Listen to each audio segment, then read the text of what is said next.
bien, entonces lo primero que tenemos que hablar al momento de entrar a la estadística inferencial es sobre la teoría de probabilidades y la distribución de probabilidades. Ya es algo que tenemos que de todas maneras conversar. Entonces acá quiero quedar bien algunos conceptos. ¿Ya? Por ejemplo, tenemos que hablar de la teoría de probabilidades, ¿correcto? Tenemos que hablar también de todas maneras de que es una distribución como datos. Y finalmente tenemos que hablar de la teoría, o mejor dicho, de los cálculos probabilísticos, que siempre son porcentuales, ¿no? Nunca son absolutos. Entonces vamos a arrancar con la teoría de probabilidades. Ya, rapidito nomás. La teoría de probabilidades. Entonces, se dice que estamos hablando de probabilidades cuando el evento es incierto. ¿Correcto? Entonces, si tú me dices que Dios existe y San se acabó, es un axioma, no puedo hablar de teoría de probabilidades si estamos partiendo de que eso es un hecho. ¿Me entiende? Igual, si tú me dices que el sol todos los días sale, ¿correcto? Entonces, no hay una probabilidad de que el sol mañana no salga. O sea, siempre sale porque sale y así es una ley. Entonces, en la medicina o en la ciencia en general, hay muchos conocimientos que nosotros ya lo hemos vuelto ley. La ley de la gravedad, no sé, pues, leyes, ¿no? Que prácticamente siempre existen, o casi todas las veces van a existir y el rango de duda es mínimo. Y ahí, por ejemplo, entra el tema de la religión, pues, ¿no? Para mucha gente, la religión, Dios es una ley, existe, que no se pueda probar es otra cosa. Y para otras personas, todavía creen que algún día van a poder medir a Dios. Y bueno, también se cierran en esa idea de que no existe hasta que no se mida. Y entramos en un trompo. Así que no voy a hablar de esas probabilidades. No se puede hablar de lo que no se puede medir desde un punto de vista científico, así que lo dejamos para la parte espiritual, la parte de la no mente, como tú quieras llamarlo, que es otro componente, otro tema, ¿no es cierto? Acá estamos hablando de lo científico. Pero sí quiero quedar claro, y acá sí soy bien enfático, que no todo lo que existe en el universo es ciencia, ¿ya? Porque siempre por ahí hay uno que otro loquito que cree que todo es ciencia, y eso es falso, ¿ya? La ciencia es un cuerpo de conocimiento muy importante, pero representa una fracción muy pequeña del conocimiento del humano. O sea, si todo esto es el conocimiento que hemos alcanzado como humanidad, este es tu conocimiento científico. Que es un conocimiento que está revolucionando a la humanidad, es un hecho. Nos está dando más sobrevida, nos está dando un montón de oportunidades, sí, pero no es todo el conocimiento que hay. Existe todo un universo de conocimiento que el humano ha generado y que eso es responsabilidad de nosotros como gente académica conocerlo. Así que si alguna vez me preguntan si existe o no existe Dios, mi respuesta siempre es yo no soy quien para decirlo. Ni que sí, ni que sí no. Porque si de verdad existe y simplemente no lo podemos probar, yo no podría validar que exista o no. Y si de verdad no existe, tampoco podría validarlo. Así que yo no soy quien para responder eso. Eso es netamente algo, es una opción que uno decide elegir si creer o no creer. Es algo personal. Muy bien. Entonces, saliendo de ese tema, vámonos a las partes medibles. O sea, yo puedo medirte la presión arterial, sí. Puedo medir tu estado de salud, probablemente sí. ¿Puedo medir tu conducta? Sí, puedo medir tu conducta en cierta parte. Y hay un montón de cosas objetivas que yo puedo medir. Pero yo no puedo estar seguro de la medición. O sea, yo puedo medir que el sol sale todos los días y estoy 100% seguro que el sol sale. Así que el sol no entra en la teoría probabilística. Pero yo puedo medir tu conducta 100 veces y las 100 veces actúas distinto, pero siguiendo un patrón que me permite ver con cierta probabilidad de que vas a reaccionar de cierta forma, porque yo he estudiado tu reacción anteriormente. Y mientras sigas siendo tú la misma persona, probablemente mañana vas a reaccionar de la misma forma. Probablemente. O sea, hemos entrado ahora a la teoría de las probabilidades. Si la presión arterial de 1 millón de personas oscila entre 120 y 80, probablemente la presión arterial de la siguiente persona que yo mida, siempre y cuando tenga ciertas condiciones parecidas a las anteriores, probablemente esté en ese rango. ¿Me entienden? Hemos entrado en el misterio de la probabilidad. Entonces, lo que es la teoría probabilística es aquella teoría que se basa primero en hechos que son inciertos, o sea, que tienen una chance de no ocurrir. Pero para eso yo tengo que conocer el evento, ¿correcto? O sea, la ocurrencia del evento, y tengo que saber el omega. El omega es todo el espacio probabilístico de lo posible, ¿ya? Entonces el omega viene a ser todas las probabilidades, todo lo que puede ser posible que ocurra, ¿ya? Entonces, por ejemplo, en el dado, cuando tú tiras un dado, ¿cuál es tu omega? ¿Cuáles son todas tus posibilidades de ocurrencia? Son 6 lados, profes, todo lo que hay, ¿correcto? Es todas tus posibilidades. Y si tu evento es que el número que te salga sea par, ¿cuántos eventos puede haber? Que salga 2, que salga 4 y que salga 6. O sea, hay 3 eventos de un omega o de un espacio, de un espectro probabilístico de 6. O sea, me sale un medio. 50% de probabilidad de que me salga un número par en un dado, siempre y cuando no esté trucado, ¿no? Que el dado sea por igual en todos los lados, ¿no? ¿Entendieron? Ya, sí, profe, ya entendí. Entonces, para tú calcular una probabilidad, necesitas dos cosas. Necesitas el evento en cuestión y el omega o todas las posibilidades que pueden haber. Ojo, este omega también puede ser infinito. O sea, yo puedo calcular sobre un infinito valor de posibilidades. También se puede. Para eso hay fórmulas. ¿Ya? Muy bien. Lo siguiente. Existen probabilidades condicionadas, ¿correcto? Probabilidades de eventos independientes, ¿correcto? O probabilidades conjuntas, pues, ¿no? De eventos no excluyentes. Entonces hay toda una teoría de probabilidades. Por ejemplo, si yo quiero calcular la probabilidad de A, que es 50% de que salga un número par, y aparte la probabilidad de B, que es, por ejemplo, lanzar una moneda y que me salga, no sé, pues cara y sello, también es 50%. Voy a cambiar arriba, ¿ya? La probabilidad del dado, voy a cambiarlo por la probabilidad de que me salga, no sé, pues me salga 2 en el dado. Eso es un sexto, más o menos es 13%. Entonces, la probabilidad de que me salga en el dado, en el dadito, que me salga 1 o 2, ¿no? O 3, que me salga a un lado, es un sexto, 13%. Y la probabilidad que en una moneda me salga cara y no sello es 50%. Entonces, yo puedo hacer con estas dos probabilidades las siguientes operaciones. Puedo decir la probabilidad de que me salga cara y un número del dado, por ejemplo el 2, eso se traduce con el operador multiplicación. O sea, la probabilidad de A por la probabilidad de B. ¿Correcto? Entonces, esa es una probabilidad que lo que estoy buscando es que ocurran ambos a la vez. ¿Ya? Que ocurran ambos a la vez. Muy bien. Ese es I. Probabilidad de A y B se multiplica. ¿Ya? Entonces esos son eventos que tienen que ser, obviamente, son eventos no relacionados. El evento del dado no tiene nada que ver con el evento de la moneda. O sea, son excluyentes. No tienen uno que ver con el otro. ¿Ya? La otra operación que puedo hacer acá es la probabilidad O. Eso es el operador suma. O sea, la probabilidad que ocurra A o la probabilidad que ocurra B. O sea, voy a sumar. Ya es una probabilidad de dos eventos, ¿correcto? La sumatoria, ese es O, el operador es O. ¿Listo? Entonces, tenemos con las probabilidades dos operaciones que hacer.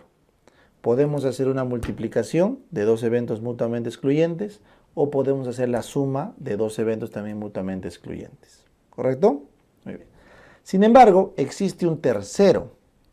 ¿Qué pasa cuando los eventos no son mutuamente excluyentes, sino uno ocurre solo cuando el otro ocurrió? Eso es la probabilidad condicionada de A en B. O sea, la probabilidad de que ocurra A y B, eso también me estoy olvidando, cuando es I, eso es intersección, y cuando es O es unión. ¿Ya? Cuando es I es intersección y cuando es O es unión. Eso también puede ser intersección o unión. Entonces en el diagrama de Venn sería intersección, esto, y la unión sería todo.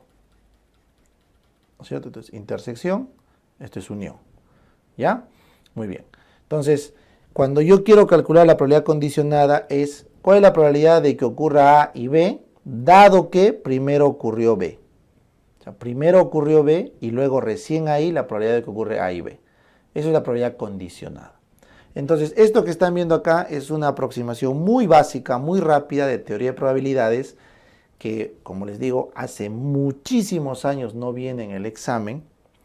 Esto es matemática básica, esto es del colegio, ¿no? De que no quiero entrar acá muy a detalle, pero es la teoría básica que todos tenemos que conocer para hacer algunas operaciones probabilísticas. Sin embargo, en la medicina nosotros no hacemos algo tan básico para los cálculos de bioestadística. Por eso esto meramente es una introducción a la probabilidad.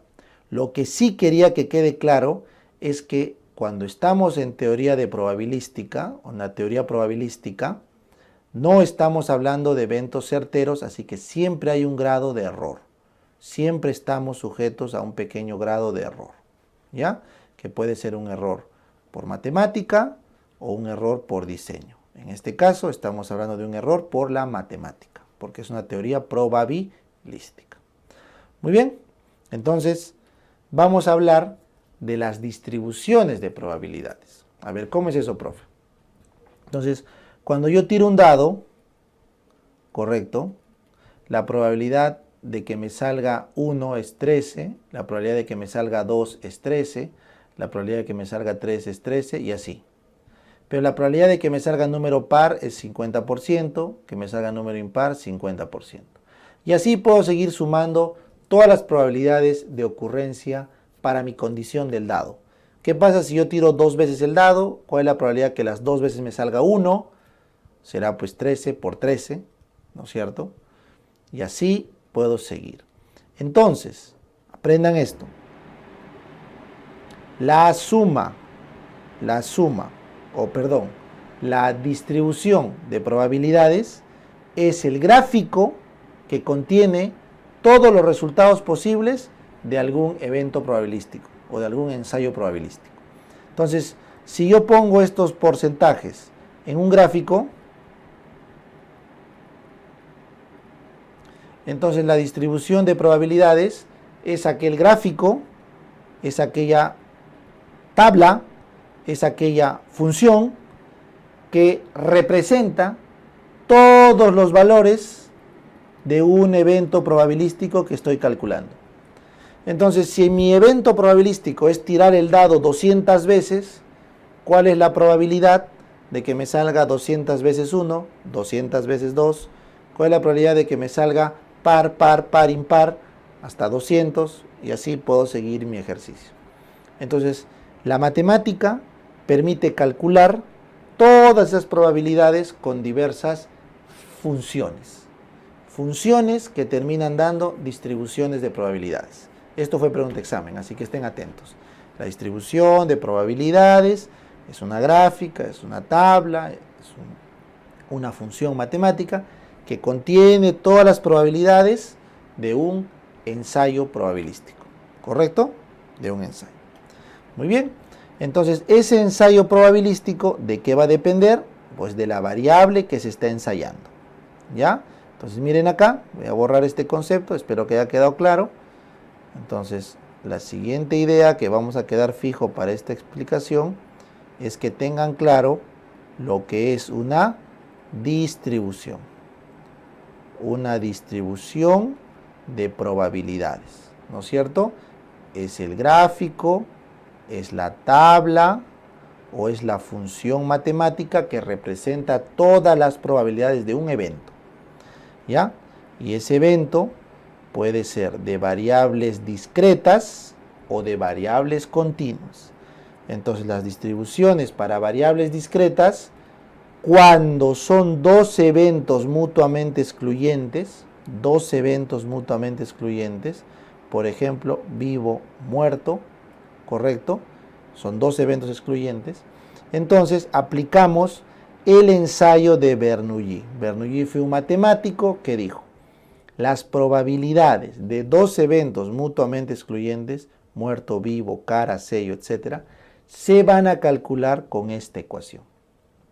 Es una combinatoria de n ensayos en x, o sea, de la probabilidad que tiene de ocurrencia uno u otro, y sale elevando pi a la x, 1 menos pi, n menos x. No quiero entrar en detalle de la fórmula, no tiene sentido. Solamente lo que quiero que sepan es, para calcular la probabilidad de ocurrencia de x en n ensayos, necesitamos aplicar esta fórmula, ¿ya? Entonces yo te voy a poner un ejemplo muy sencillo para que lo veas. ¿Qué pasa con la probabilidad de sacar en el dado el número 6? 13%. ¿Y cuál es la probabilidad de que no salga el número 6? Pues será 87%. ¿No es cierto? Ya está. ¿Qué pasa si yo tiro el dado 500 veces? Pues, ¿cuál es la probabilidad de que en esas 500 veces me salga, por ejemplo, todos los números 1? O que no sea eso. Entonces, cuando yo ya tengo numerosos ensayos, pero conozco la probabilidad de ocurrencia de mi evento, puedo calcular la fórmula. Y me va a salir esto, ¿no? Entonces, yo voy a poner acá, para 8 o 10 ensayos, la probabilidad de ocurrencia es 16%. Pero de repente para 20 ensayos, la probabilidad ya es menos. Entonces, este cálculo de acá que están haciendo es una distribución de esta curva, donde me dice cuál es el máximo de probabilidad de ocurrencia de un evento respecto a todo un espectro. Pero no puedo hacerlo con gráfico porque son variables discretas, así que tienen que ser barras separadas, porque yo les dije que las barras simples son para datos discretos. Entonces yo sé que hasta ahorita muchos están dudando y dicen: profe, no entiendo muy bien para qué sirve esto. Entonces yo te voy a poner un ejemplo en la medicina que sí aplica. ¿Qué tal si la chance de que el condón falle es 13%? ¿No se acuerdan? En gineco la tasa de eficacia es 13, o sea, puede fallar máximo un 12, 15%, vamos a poner 13. O sea, el condón es seguro 87%, ¿no es cierto? Que no va a fallar, pero sí puede fallar un 13. Entonces, ahí tengo una probabilidad de distribución binomial, sí, porque es fallar o no fallar, es mutuamente excluyente. O bien falla o bien no falla, no hay un punto medio ahí. ¿Y qué pasa si un paciente me pregunta: doctor, y en 500 relaciones sexuales con condón, ¿cuál es mi chance de tener un hijo? O de que falle el método en todo caso.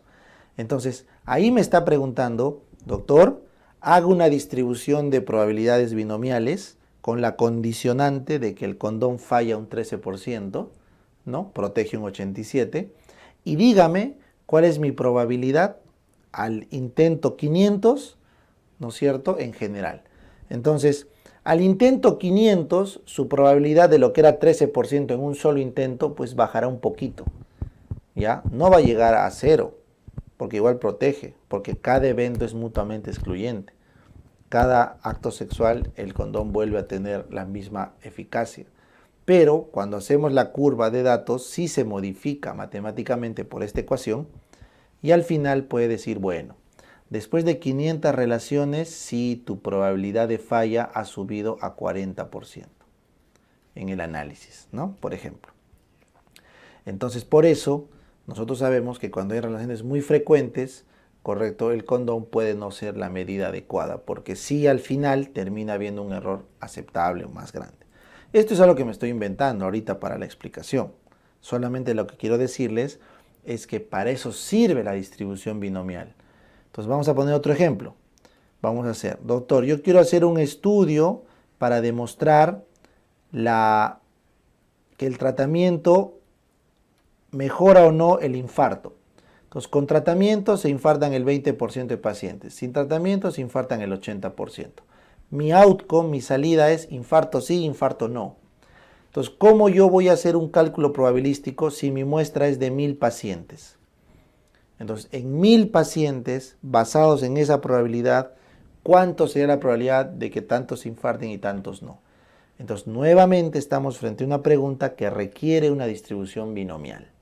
Por eso recuerden, en la medicina, cuando las variables son cualitativas dicotómicas, tenemos que usar la distribución binomial de Bernoulli para poder calcular la probabilidad en n ensayos.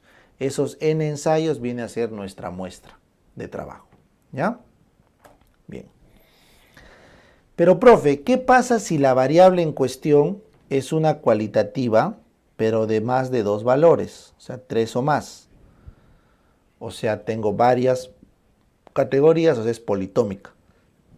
Entonces, si los eventos son excluyentes, no tienen que ver uno con el otro. Por ejemplo, una categoría es especialidad, entonces cardiólogo, neurólogo, neumólogo no tienen que ver uno con el otro, son excluyentes. Y no están relacionados los valores por nada, entonces podemos aplicar la ecuación de Poisson.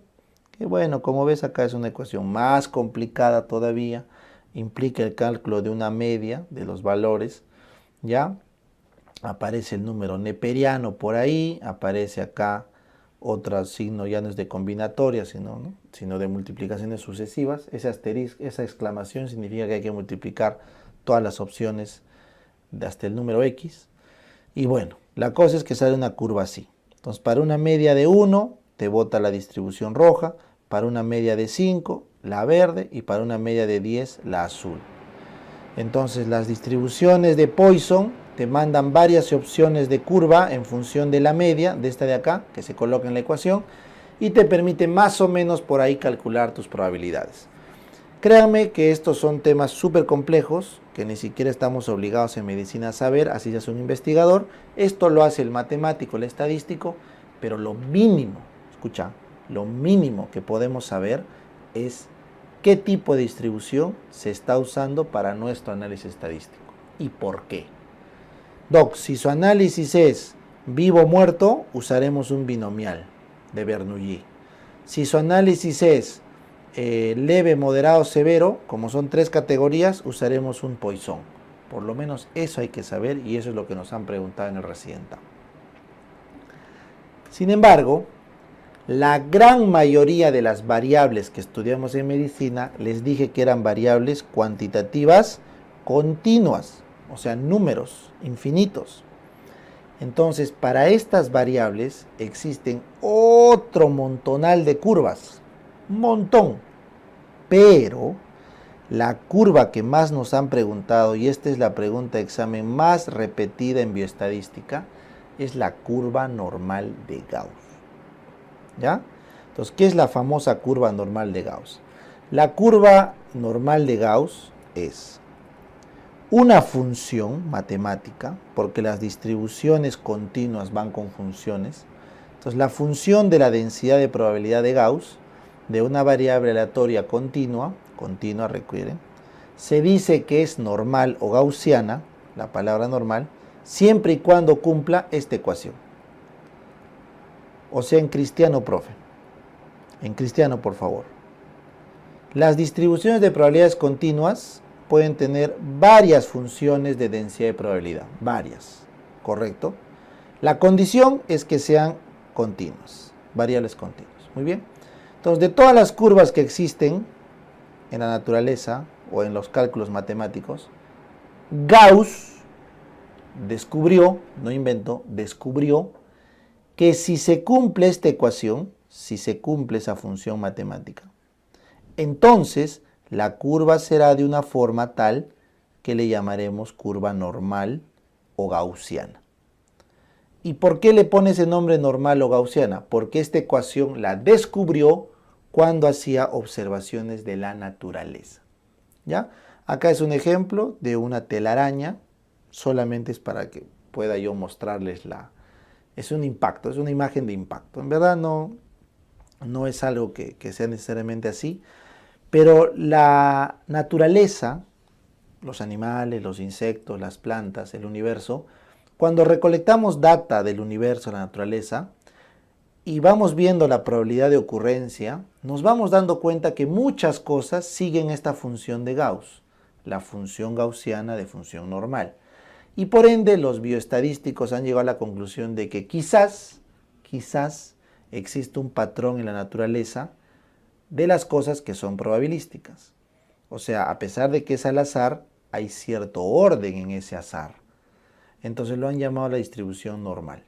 Y siempre y cuando se cumpla esta ecuación, podemos con toda seguridad calcular sus probabilidades de ocurrencia de ciertos eventos. ¿Por qué? Porque sabemos que de la media, una desviación estándar para la derecha y para la izquierda está el 68% de la data. 1.96 desviaciones a la derecha y a la izquierda está el 95% de la data. Si ustedes quieren dos desviaciones estándares, eso es el 95.5% de la data. Y finalmente, pues 2.7 desviaciones para arriba y para abajo es el 99% de la data. Entonces, las curvas gaussianas son simétricas, ya les dije, porque la media, la moda y la mediana caen en el mismo lugar, y se llaman normales porque respetan esta ecuación de Gauss. ¿Y eso qué significa? Significa que yo puedo sacar la probabilidad de ocurrencia del evento con certeza.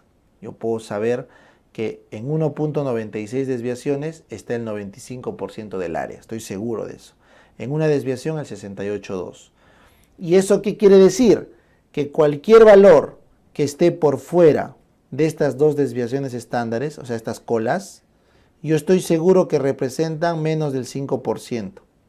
Entonces yo puedo decir que lo que está en esas colas es lo anormal. Y lo que está en el 95% es lo normal. Y profe, ¿usted quién es para decir eso? Nadie, pero así pues todos los epidemiólogos se pusieron de acuerdo. Así que el 95% es un punto arbitrario. Arbitrario, donde hemos dicho, en la curva normal de Gauss, lo que esté hasta ahí es normal.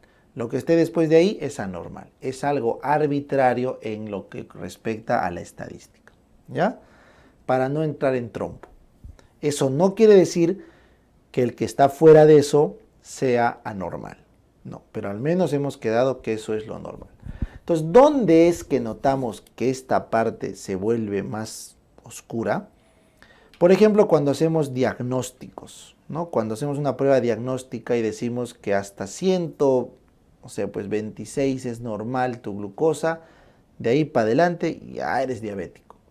Pero puede que no seas diabético, probablemente estés sano, pero ya pasaste el límite, entonces ya te catalogamos porque en el estudio macro probabilístico la gente con más de ese valor ya tenía clínica y pasó del límite que quedamos. Pero puede haber gente con clínica menos de eso, sí, y al revés. Entonces, interioricemos que esto es una disciplina probabilística, o sea, no es rojo y negro, blanco y negro, no es día y noche, es probabilístico, ¿ya? Entonces, el peor lugar donde esto ocurre es en la psiquiatría, pues, ¿no? En la psiquiatría, como se estudia conducta humana, entonces a veces podemos decir que una conducta es normal o no y es difícil poner dónde está el límite para que en función de ese límite hagamos el estudio y digamos que las personas que tienen esa conducta, entonces si más del 95% el 5% tiene esa conducta, entonces podemos decir que es anormal. Ahí es un problema, ¿ya? Pero por lo menos tenemos un lugar de partida. Entonces la distribución normal de Gauss es un punto de partida matemático, es un marco que nos dice la naturaleza trabaja con esta proporción, así que utilicemos esto de la naturaleza, que es algo totalmente válido, ¿ya? Estamos observando la naturaleza, hemos observado un patrón de distribución en la naturaleza, lo hemos calculado matemáticamente y lo vamos a usar como si fuera un molde para nuestros estudios de las variables que nosotros creemos que pueden seguir este patrón de normalidad. ¿Listo? Bacán. Doctor, ¿y eso quiere decir que todas las variables del cuerpo son normales? No. Hay variables que no son normales y que no aplica esta curva de Gauss. Por eso, antes de aplicar Gauss, tenemos que asegurarnos de que la variable es normal. Y doctor, ¿cómo usted sabe que una variable es normal? Tengo dos caminos.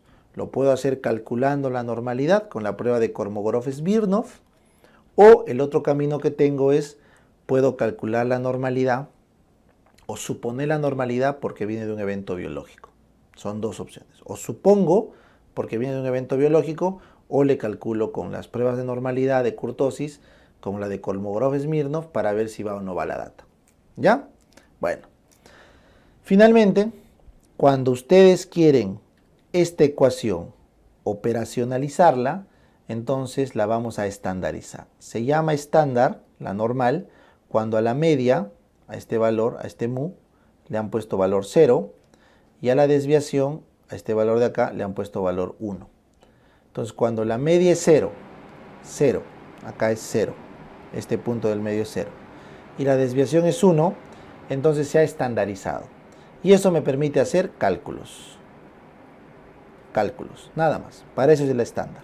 ¿Ya? Entonces, para resumir esta parte, porque siempre se me confunden, les digo, ¿la curva de Gauss es simétrica? Sí. ¿Por qué? Porque media, moda y mediana calzan. ¿La curva de Gauss es normal? Sí, porque responde a la función, a la fórmula que les puse, donde están las áreas bajo la curva. ¿Se acuerdan las áreas bajo la curva que respetaba la función? Correcto. ¿Y la curva normal de Gauss es normal, estándar? Bueno, depende. Si la media es 0 y la desviación estándar es 1, entonces sí es estándar. Si no, no lo es. Entonces, para terminar, ¿todas las curvas de Gauss son simétricas? Sí. ¿Todas las curvas de Gauss son estándar? No. Eso depende de que reemplacemos los valores. ¿Todas las curvas simétricas son normales? No. Para que sea normal tiene que cumplir la función. ¿Entendieron? Ya está. Muy bien, y finalmente recuerden que los fenómenos biológicos suelen ser fenómenos normales. Porque aparentemente hay una inteligencia que ordena la vida. Pueden ser los genes, puede ser Dios, o puede ser que Dios se expresa a través de los genes, o puede ser una inteligencia superior a nosotros y simplemente nosotros somos una replicación de esa inteligencia. Capaz hay una superinteligencia por encima de nosotros, no lo sé, no estamos en clase de filosofía, pero lo que sí sé es que matemáticamente hay patrones que nos permiten estudiar la probabilidad en los eventos biológicos. Y es eso lo que usamos justamente para la medicina. ¿No significa que es certero? No, no es una ciencia dura, certera. La medicina es una ciencia probabilística. O sea, tenemos probabilidad de error. Bajito, pero tenemos. ¿Ya? Muy bien.